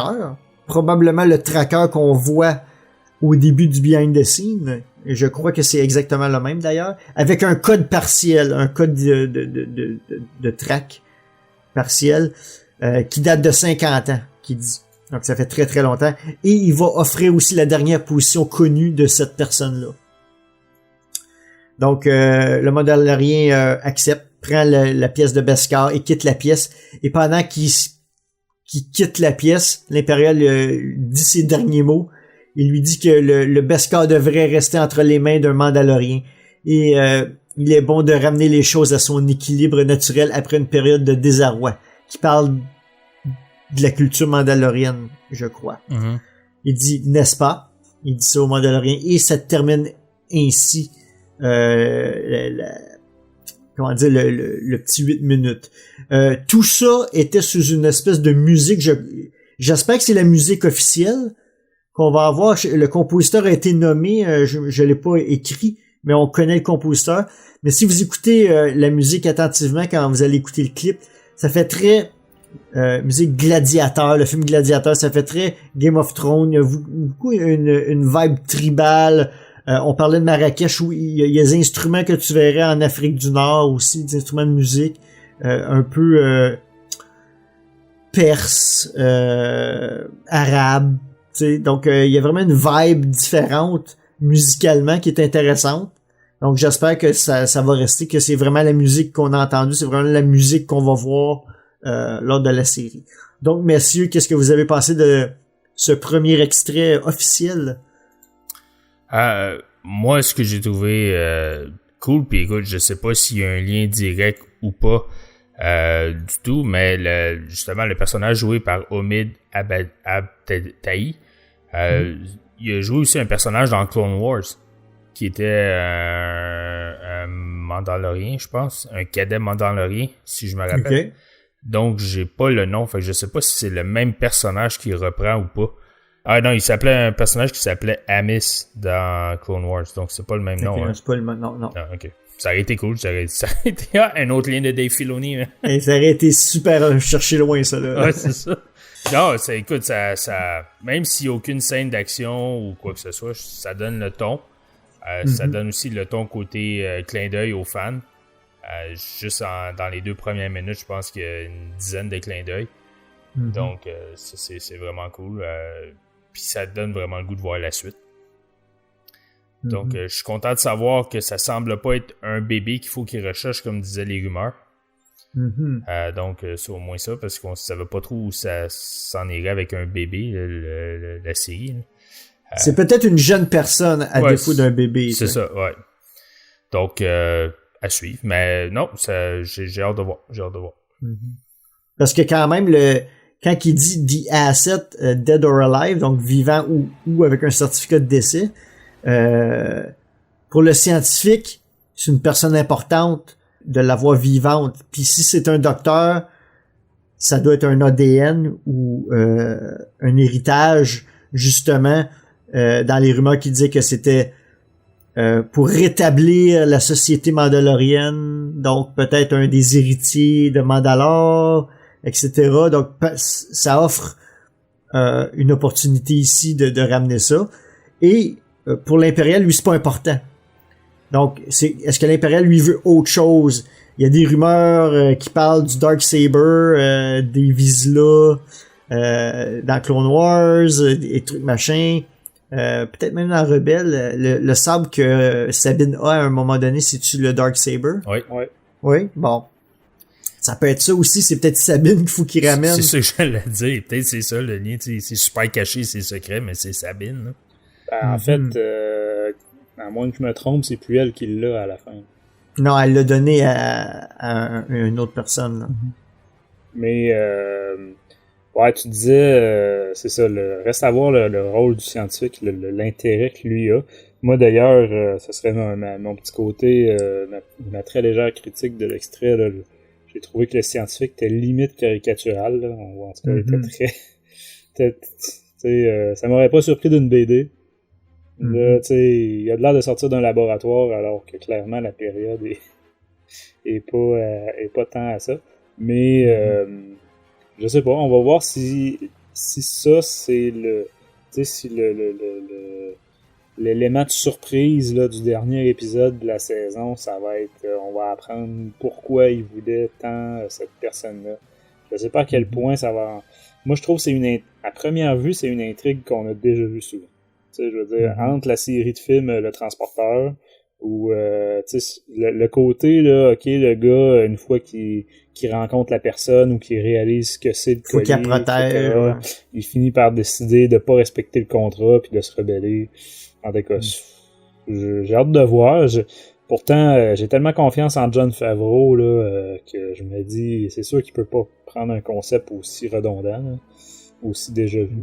Mais ça a-tu besoin d'être compliqué aussi? Ça peut être un... Non, ben c'est ça, je me demande à quel poids ça va avoir dans l'histoire, ça, tu sais. Ou si c'est tout simplement un point de départ du premier épisode. Tu sais, ça se peut très bien là, que toute la saison tourne pas autour de ça. Là, Peut-être que c'est juste vraiment... on pense, à quoi c'est un extrait du premier épisode, que c'est sa mission principale qui se fait offrir. Clairement, avec le montant qui est offert, possiblement, c'est ça qu'on pense. Mais c'est peut-être juste une cible ultra particulière et difficile à aller chercher qui va faire un lien avec le vrai objectif. Mais moi, je suis convaincu qu'il va, comme tu dis, Francis, je suis convaincu qu'il va arriver devant l'objectif puis il va voir c'est quoi. Il va dire non, moi, si c'est un Mandalorien, désolé, moi je le protège, je détruis pas ma culture, là, tu sais. Puis ils vont virer de bord, puis là, tous les impériaux vont essayer de le tuer, puis lui, il va se défendre, puis là, il y a le Flame Trooper va arriver, Giancarlo va arriver, tu sais, comme... Ce que je trouve drôle, c'est l'aspect, moi, effectivement, quand tu parlais tantôt du tracker qu'on voit dans le behind the scene, clairement, c'est pas sur Tatooine. À moins que Tatooine avait une zone polaire, puis qu'on l'avait jamais vu, là. Mais je veux dire... c'est comme tu disais tantôt, ça avait plus l'air de genre de place dans le Grand Nord où est-ce qu'il n'y a rien qui pousse, là, un lac, des lacs gelés, là, ou des affaires de même. Fait que si le tracker indique cet endroit-là, tout le reste de la scène sur Tatooine d'action, tu sais, ça se passe avant, ça se passe après, il se bat déjà avec des Stormtroopers, ou est-ce qu'il revient sur Tatooine par après, écoute. Fait que j'ai bien hâte de voir à quel point ça va être... le genre grande intrigue pour toute la saison que t'attends à la fin avant de savoir le fond de l'histoire, ou l'inverse là, des épisodes quasiment là, qui ont pas rapport entre eux. Je serais surpris parce que la mode est plus du tout à ça. Là. C'est plus les anciennes séries là, qui étaient comme ça, là, que les épisodes t'en manquait un puis ça changeait rien. Mais ouais, c'est ça. Je sais pas si ça va être encore une fois on a déjà l'épisode 9 qui apparemment tournerait autour d'un MacGuffin. Est-ce que ça va être encore ça, là? C'est l'année des MacGuffins. Ouais, c'est ça. Et à la fin, c'est qu'est-ce qu'il y a dans la mallette? On le sait pas. Ouais, c'est ça. On saura. Dans le container de Beskar, qu'est-ce qu'il y a dans le container de Beskar? Ouais, c'est ça. En même temps, moi, en tout cas, j'ai hâte de voir, là. Moi, quand il parlait de son container, je me disais... belle bullshit impériale, là, mais bon. Non, c'est ça, il n'y a rien d'autre qui Le l'attend. Mandalorien accepte le contrat puis il s'en va, tu sais, sans réelle garantie, là, mais bon. Ou ça a tellement de grande valeur que juste l'échantillon qu'il y a eu, il est déjà bien content. Puis ça vaut la peine de se lancer là-dedans. Où il va arriver pour livrer la marchandise, puis le lampé va dire « Ah, ben merci, mais finalement, on te tue. » Ouais, ça, c'est plutôt le genre aussi. Mais j'ai hâte de voir aussi, tu sais, l'aspect, parce qu'au tout départ, là, tu l'as mentionné, là, quand l'extrait commence, ou l'épisode commence, il est question, tu sais, il y a des petits boulots qui refusent. En tout cas, comme tu dis, là, il dit ces temps-ci, ça paye même pas mon gaz. Là. Puis tout de suite après, il mentionne que l'autre job, la grosse job, c'est Underworld. C'est off the record, etc. Fait que ça veut dire quoi, ça? Tu sais, dans le Star Wars, dans l'univers Star Wars de 5 ans après le retour du Jedi, ça veut dire quoi, Underworld? Vous comprenez ce que je veux dire? Puis off the record, tu sais. C'est si ça. lui, c'est un impérial, donc c'est quelque chose... C'est ça, quel genre de job peut être à ce point? Tu sais, t'es déjà dans bordure extérieure où est-ce que probablement que la Nouvelle République a pratiquement aucun contrôle, etc. Donc, ça veut dire quoi, Underworld, là? Ça veut dire... Je sais pas, moi, dans ma tête... Je suis en train de réfléchir, puis j'ai l'impression que la job qui se fait offrir, oui, c'est un gars qui travaille pour l'Empire, et puis qu'il y a des Stormtroopers, mais il est un peu séparé de Monsieur Giancarlo Esposito, le grand méchant. Il essaye peut-être de rétablir quelque chose avec un scientifique, mais non sur les enregistrements de l'Empire. Il fait partie de l'Empire, mais il veut faire quelque chose off the books. Et je fais ça pour moi, puis pour Dr. Pershing, puis pour autre chose. Les Stormtroopers qui sont là sont fidèles à ce gars-là. Il y a peut-être quelque chose qui est vraiment séparé. Il essaie de prendre, peut-être le gars essaie de prendre le contrôle de Giancarlo aussi, là. Oh, ouais, il a l'air d'un bon leader lui aussi, là. Ouais, ils ont des intérêts différents, là, tu sais.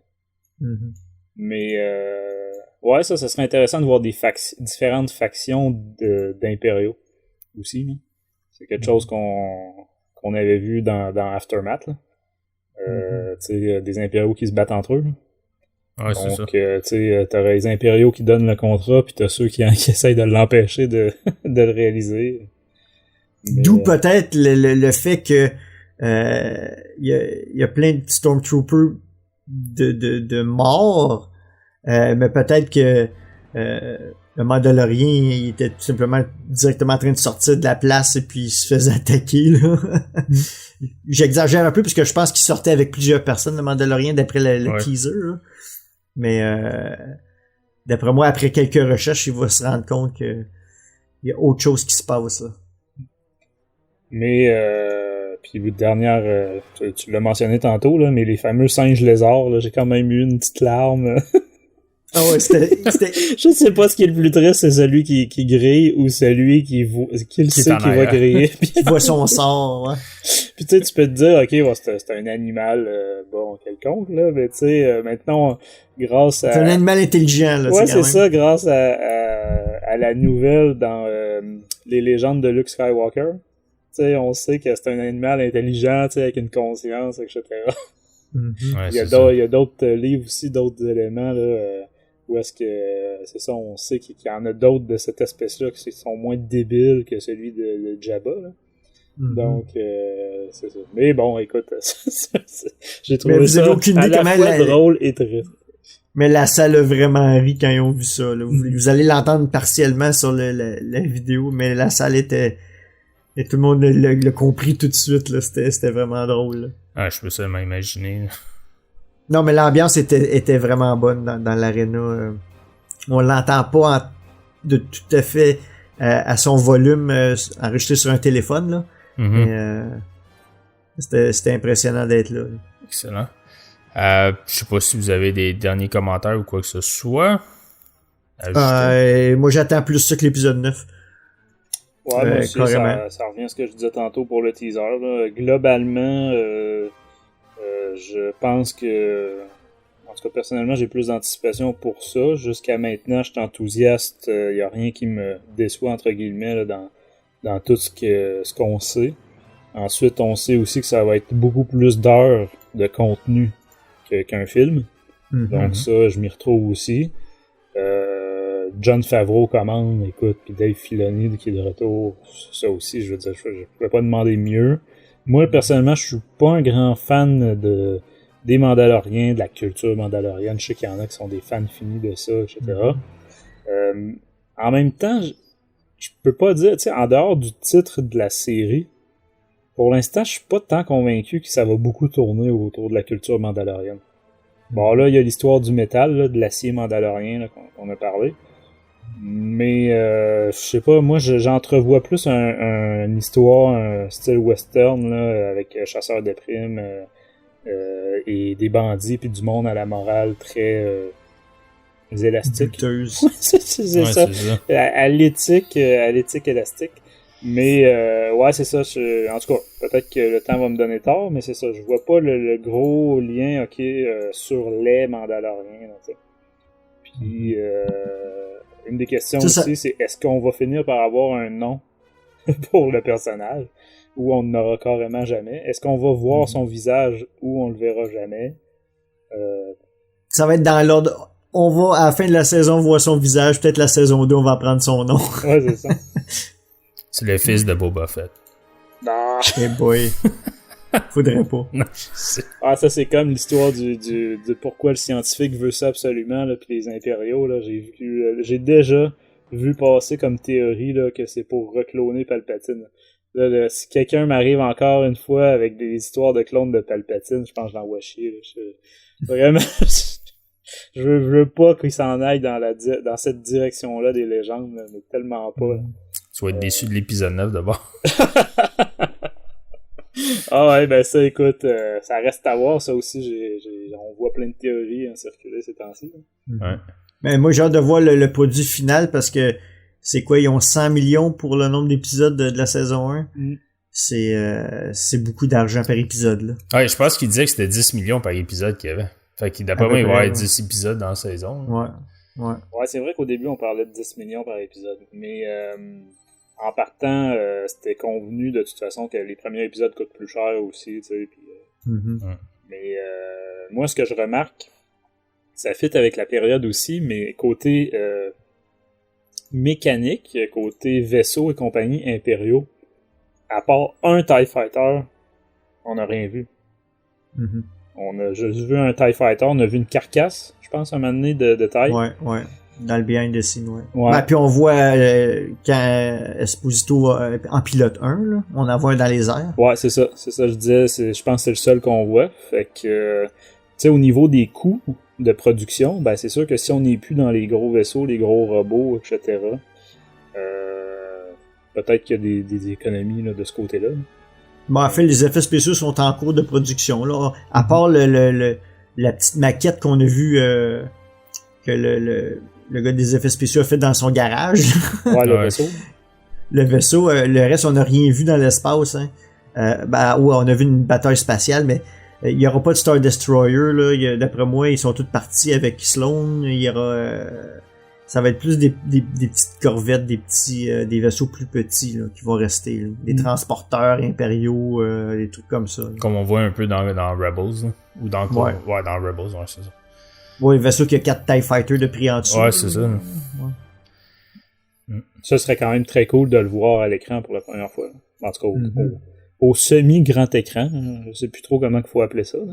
Ouais, puis ça me surprendrait pas aussi de voir des tonnes et des tonnes de vaisseaux rapiécés de l'Empire. Ouais. Donc, même ceux qui survivent, des restes de l'Empire qui salvage, donc qui récupèrent des carcasses de leur propre vaisseau pour les rebâtir. Parce qu'ils ont probablement plus les shipyards, ils ont plus les chantiers navals pour se reconstruire des gros vaisseaux, là, nécessairement. Là. Non, c'est ouais, ça. ben ça c'est quelque chose qu'on voit déjà en comics puis qu'on voit dans la nouvelle série Résistance. Donc évidemment ça se passe plus tard, là, mais ça se passe même un bon 25 ans plus tard, mais tu sais, c'est toutes autant les vaisseaux que les uniformes. Tu sais, c'est tout le temps des bouts d'uniformes rapiécés, là, puis Mais c'est quelque chose de très cool, ça donne des vaisseaux uniques, tu sais. Mais côté coût de production, c'est ça. Tu sais, il n'y aura pas de grosse bataille spatiale à la, mettons, début de Revenge of the Sith, là, tu sais.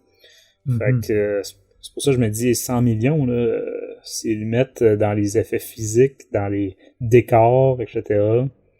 Je pense que, en tout cas, c'est ça. Ça fait partie des éléments qui me font m'attendre à mieux que l'épisode 9, ou en tout cas à de quoi que je vais plus apprécier. Parfait, merci messieurs. Alors, c'est sur ce que nous allons conclure l'émission.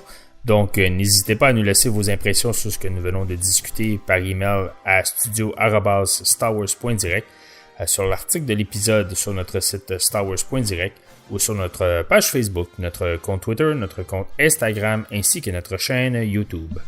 Je voudrais rappeler que faire attention de ne pas spoiler les gens. Oui. Quand vous postez sur nos comptes les réseaux sociaux, assurez-vous de mentionner la mention spoilers. Parce qu'il y a certaines personnes qui veulent rien savoir. Il y a plein de gens qui ont jamais vu ces extraits-là, qui sont pas intéressés de les voir, donc respectez-les s'il vous plaît. Oui, parfait, exactement, merci. À prochaines émissions, on sait qu'il y a un spoiler sur l'épisode 9 qui est en préparation. Je sais pas quelle autre émission. C'est sûr qu'on va avoir une critique de Master and Apprentice dans les prochaines semaines aussi. On rappelle que nous sommes toujours en période de recrutement au Québec et en Amérique du Nord. Donc, si vous êtes passionné de Star Wars et vous voulez en discuter avec nous, allez sur notre site starwars.direct dans notre section recrutement. Et on rappelle aussi notre boutique à starwars.direct section boutique pour vous procurer des t-shirts de Star Wars en direct et des tasses si vous êtes en Europe. On rappelle que Star Wars en direct est disponible sur les plateformes iHeartRadio, Deezer, Spotify, Stitcher, Google Play et Apple Podcasts.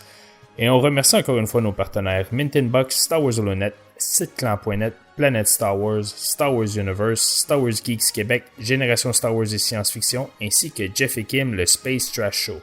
De la part de Danny, Francis et moi-même, merci d'avoir été à l'écoute de Star Wars en direct, la voix du fandom Star Wars, et que la force soit avec vous.